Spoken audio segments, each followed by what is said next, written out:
We are now in the era of Imperial Israel. A new status quo is being established by the United States, Israel, and their partners across the region and in Europe. War rules the world.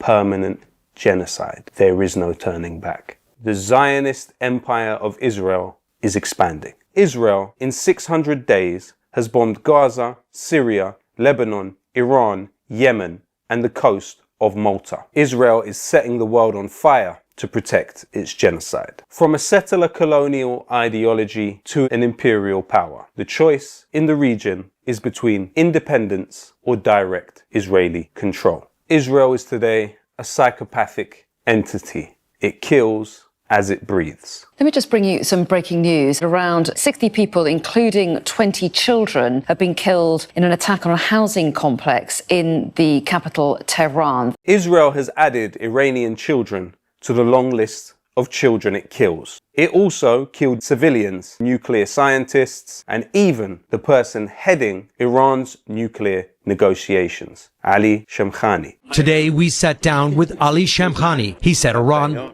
also wants a deal. Yes, we are ready. We can definitely have better relations with the U.S. Shamkhani said that Iran is willing to commit to never having a nuclear weapon, to getting rid of its stockpiles of highly enriched uranium, to only enriching to a level needed for civilian use, and to allow inspectors in to oversee it all, in exchange for lifting all sanctions immediately. He said Iran would accept that deal tonight. Zionism is, of course, as we have known for many decades, the enemy of peace in the region.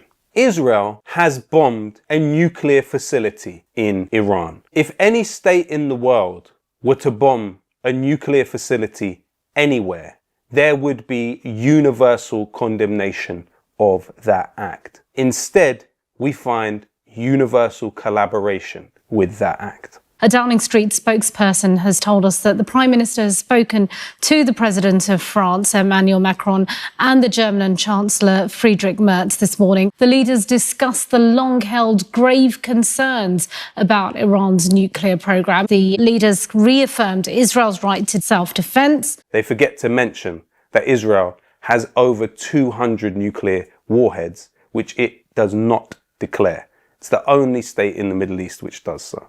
Israel procured nuclear weapons through the work of Jonathan Pollard, an Israeli spy within the US military, who stole military secrets from the US, particularly on the development of nuclear weapons, and gave them to Israel. It is on the back of that treachery that Israel was able to obtain its nuclear arsenal. Well, in 2015, after nearly 30 years in prison and extensive efforts to free him, Pollard was granted parole, just under strict conditions. Pollard's parole has since been lifted, and his 5-year ban on travel was also now allowed to go unrenewed, in a move seen by some as a parting gift from the Trump administration. Israeli nuclear scientist Mordechai Vanunu tried to lift the lid on Israel's nuclear program when he was under the care of the Rupert Murdoch-owned Times newspaper and tell the world about what was happening. To inform the world about Israel's nuclear secrets. However, he was swiftly honey-trapped and kidnapped by Israel's external intelligence agency, Mossad. The door opened and immediately jumped on me 2 people, and one kicked me in the stomach and I collapsed. Another one jumped on me, put his hand on my mouth, silencing me. Another woman came and injected me, and then I lost my conscience. He was imprisoned for decades, most of it in solitary confinement, and now he is not allowed to leave occupied Palestine or have any communication with quote-unquote foreigners. All what I want is to be free and to feel freedom. It could happen only when I leave Israel. To be free is to leave this country and to go abroad. Send me free from Israel. Let me go out of Israel.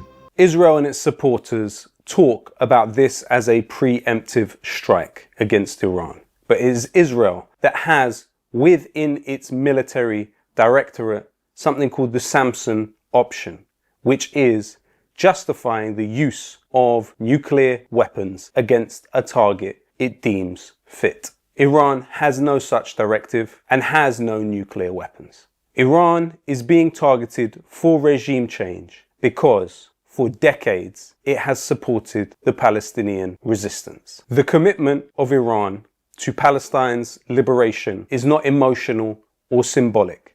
It can be clearly traced through the words of both the Palestinians and their enemies. As was revealed by Talal Naji, the General Secretary of the Popular Front for the Liberation of Palestine, Iran has gone to great lengths to arm, train and fund all of the Palestinian resistance factions fighting Israel. He also asserts that Iran made possible for the Palestinian factions to develop their own means to defend themselves through training which took place in Iran, Syria, Lebanon and Gaza. Talal Naji stated it was Soleimani himself who oversaw the delivery of Russian Kornet missiles to the resistance factions, which were then able to lay waste to Israeli Merkava tanks. Saleh al-Aruri, the late Hamas leader, stated Iran was the only state in the world with a budget that existed